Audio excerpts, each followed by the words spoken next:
लता अपने पति के साथ अपनी छोटी देवरानी शीला के घर उससे मिलने जाती है। शीला के बेटे की शादी अभी 2 महीने पहले ही हुई है। शीला उसे बताती है कि उसकी बहू बहुत ही अमीर घर से होने के कारण बहुत पैसा खर्च करती है। वो फिजूल के खर्चे करती रहती है, जिससे घर के महीने का बजट पूरा बिगड़ जाता है। शीला लता को बताती है कि ऐसी बहू लाकर अब वो तो पछता रही है।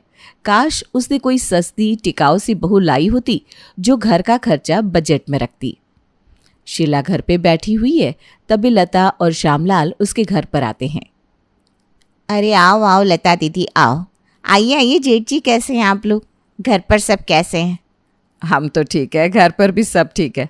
तुम बताओ, तुम कैसी हो और कैसी है तुम्हारी नई बहू? अरे क्या बताऊं, परेशान हो गई हूँ मैं तो। अरे भाई क्यों, ऐसा क्या हो गया? अरे ये बहू इतने फिजूल के खर्चे करवाती है घर में कि पूछो मत। घर का पूरा बजट हिला कर रख दिया है इसने। अरे भाई, घर में नई नई है, बड़े घर से आई है, माँ बाप की इकलौती है, खर्चे तो करेगी। और फिर हमारे घर में एडजस्ट होने के लिए थोड़ा टाइम भी तो लगेगा ना उसे। अरे सब समझती हूँ मैं तुमसे पूरी तरह सहमत भी हूँ, लेकिन फिर भी इतना खर्चा करवाती है कि पूछो मत। क्या मतलब, मैं कुछ समझी नहीं। अभी देखो, शादी में घर को नया रंग लगाया था, पूरा घर साफ सुथरा किया था, फिर भी अपने कमरे में नया रंग लगवा दिया। कहती है मुझे वो रंग पसंद नहीं था। बेटे को बोल के नई गाड़ी ले ली। और तो और जब देखो तब बाहर से कुछ न कुछ ऑनलाइन सामान मंगाती रहती है। हर रोज़ कुछ ना कुछ नया सामान मंगवाती है। परेशान हो गई हूँ मैं इस बहू से। कुछ समझ में नहीं आ रहा इसका क्या किया जाए। अरे बाप रे। तुम अपने घर कोई अच्छी सस्ती टिकाऊ सी बहू ही लाना, नहीं तो तुम्हारे घर पर भी यही सब चलेगा। सही कह रही हो तुम। आज सुनते हो, हम हमारे रवि के लिए कोई सस्ती टिकाऊ सी बहू लाएंगे। ठीक है भाई, अगले हफ्ते जा रहे हैं ना रवि के लिए लड़की देखने, तब देखते हैं कैसी है वो लड़की। और लड़की देखने का वो दिन भी आ जाता है। माँ पिताजी जल्दी चलिए, नहीं तो लेट हो जाएगा। माँ और पिताजी आते हैं और फिर सब लोग लड़की देखने के लिए निकल जाते हैं। लड़की का घर बहुत बड़ा और साफ सुथरा था। उसके माँ बाप ने अच्छे कपड़े और गहने पहने हुए थे। आइए आइए, हम लोग आप ही की राह देख रहे थे, आइए बैठिए। सब लोग बैठ जाते हैं। सुनो रीटा की माँ, जरा रीटा को लेकर आना। रीटा की माँ उसे लेकर आती है। रीटा ने भी बहुत अच्छे कपड़े पहने हुए थे और काफी अच्छे गहने भी पहने हुए थे। आओ आओ बेटा। रीटा सबको कोल्ड ड्रिंक देती है। कहाँ तक पढ़ी हो बेटा? जी ग्रेजुएट हूँ। रवि का रिएक्शन देखकर पता चलता है कि उसे लड़की पसंद आ गई है। और आपको क्या पसंद है? जी बाहर घूमना फिरना, फिल्में देखना, अलग अलग जगहों पर जाना। खाना बनाना आता है? जी वो सीख रही है, थोड़े दिनों में अच्छा खाना बना लेगी। और घर के काम वाम? जी देखिए, हमने हमारी बेटी को बड़े ही प्यार से पाला है, तो घर के छोटे मोटे काम वो नहीं करती। फिर हम क्या कहें, हम घर पर जाकर विचार करके हमारा फैसला आपको बताते हैं। सब लोग घर आ जाते हैं। माँ अच्छी तो थी लड़की। अरे चुप कर, ना ही उसे खाना बनाना आता है, ना ही घर के काम करने हैं।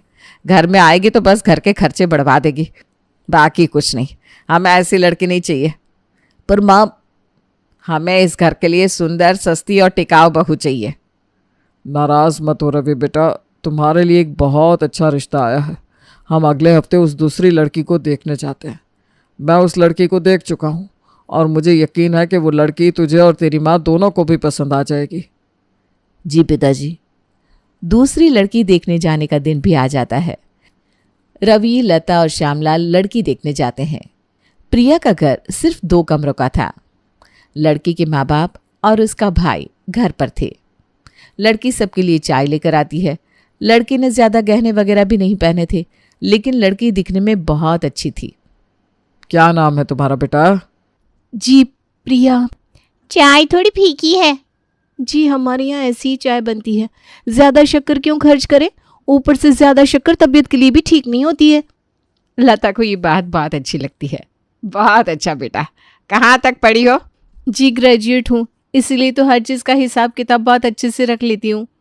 अब लता को ये बात और भी अच्छी लगती है। घर का काम, खाना वाना बना लेती हो?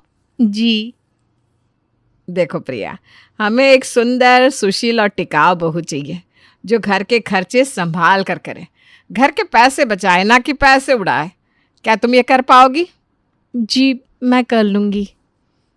देखो, ये कहना बहुत आसान है लेकिन करना उतना ही मुश्किल है। एक बार सोच के बताओ। जी ज़रूर। आप बिल्कुल फिक्र मत कीजिए, प्रिया घर का सारा काम काज, खाना वाना बहुत अच्छे से कर लेती है। ऊपर से पाई पाई का हिसाब रखती है। जहाँ पर भी मुमकिन है वहाँ पर पैसे बचाने की पूरी कोशिश करती है। आपको इसे बताने की तकलीफ करनी ही नहीं पड़ेगी। हमें तो बिल्कुल ऐसी ही बहू चाहिए थी।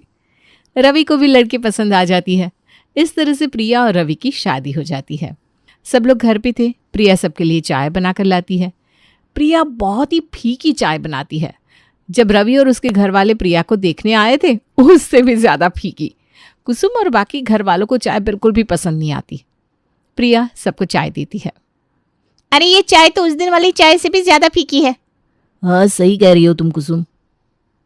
सही है, उस दिन जो चाय आपने पी थी वो तो मेहमानों को पिलाने वाली चाय थी, वरना हमारे घर में चाय तो ऐसी ही बनती है जैसी अभी आप पी रहे हैं ना। इससे तो और भी ज़्यादा बचत होती है। मैं ऐसी चाय नहीं पी सकती। कुसुम चाय लेकर रसोई में जाती है। बेटा कम से कम उस दिन जैसी तो चाय बनाओ। नहीं पापा जी, आज से सब लोग यही चाय पियेंगे। दूसरे दिन सुबह दीपक कॉलेज जाने के लिए तैयार होकर नीचे आता है। कुसुम, माँ और पिताजी बैठकर चाय पी रहे थे।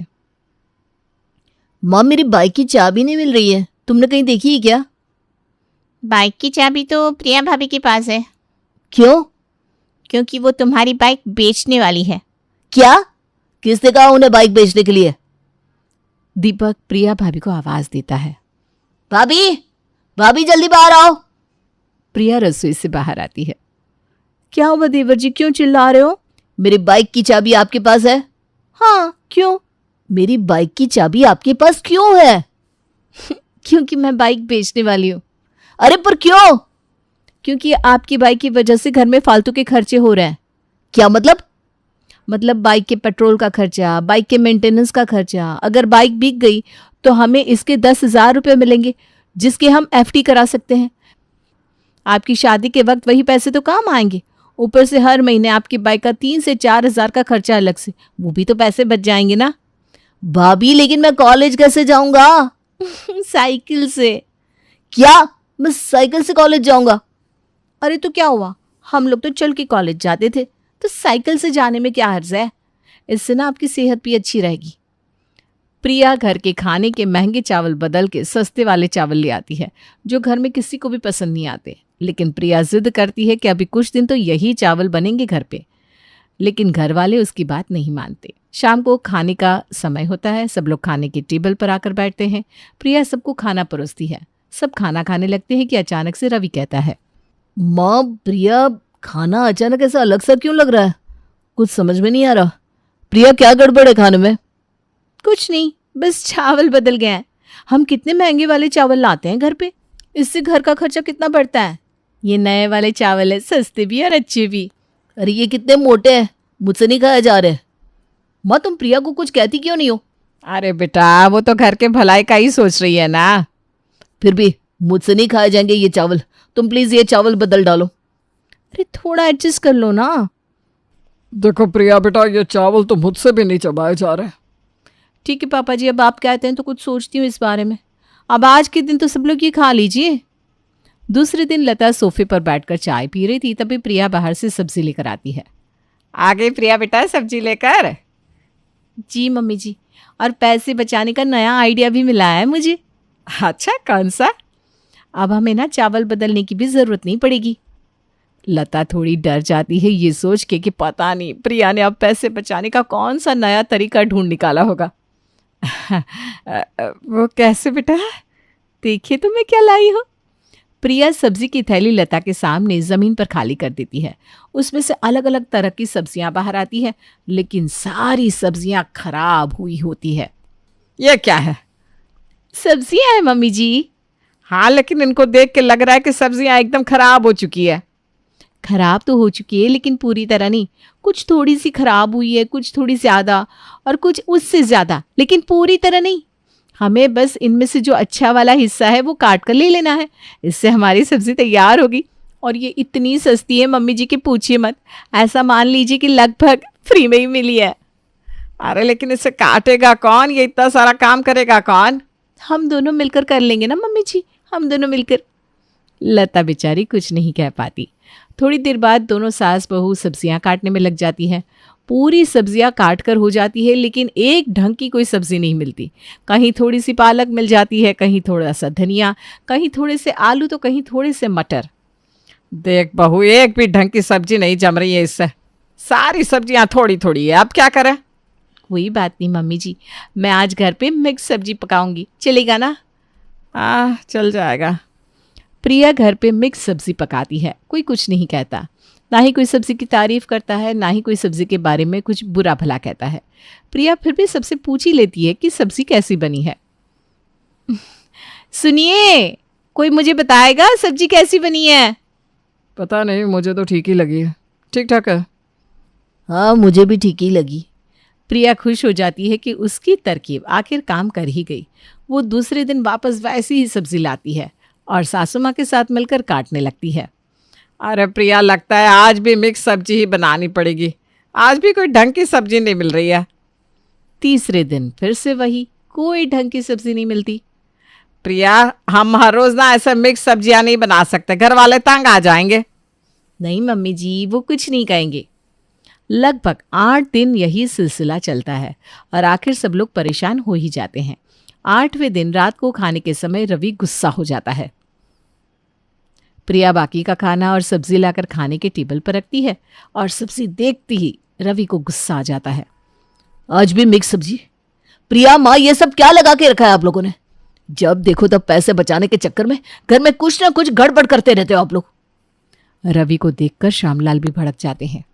खबरदार, जो आज से तुम दोनों ने मिलकर खाने की कोई भी चीज में बदल करने की कोशिश की तो अगर तुम्हें पैसे ही बचाने हैं तो कोई और तरीका ढूंढो, पर खाने की कोई भी चीज में कोई दखल अंदाजी नहीं चलेगी, समझे? जी समझ गए। हाँ जी, समझ गए। दूसरे दिन प्रिया बैठकर सोचती रहती है कि खर्चा कम करने के लिए और क्या किया जाए। प्रिया बाजू में पड़े अखबार में न्यूज़ पढ़ती है कि एक सेठ जी को एक बड़ा सा घर कुछ दिनों के लिए भाड़े पर चाहिए। उसके दिमाग में एक तरकीब आती है। प्रिया सोचती है कि क्यों ना ये घर कुछ दिनों के लिए भाड़े पर दे दे और वो लोग कुछ दिनों के लिए छोटे घर में रहे। वो अखबार में दिए गए नंबर पर कॉल करके उन सेठ जी को घर देखने के लिए बुलाती है। इसके बारे में वो अपनी सासू माँ को कुछ नहीं बताती। एक दिन दोपहर में वो सेठ जी घर देखने आते हैं। अब सासू माँ को तो कुछ खबर थी नहीं। प्रिया उनसे बात करने लगती है। आइए आइए सेठ जी, हमारा घर ढूंढने में आपको कोई तकलीफ नहीं हुई ना?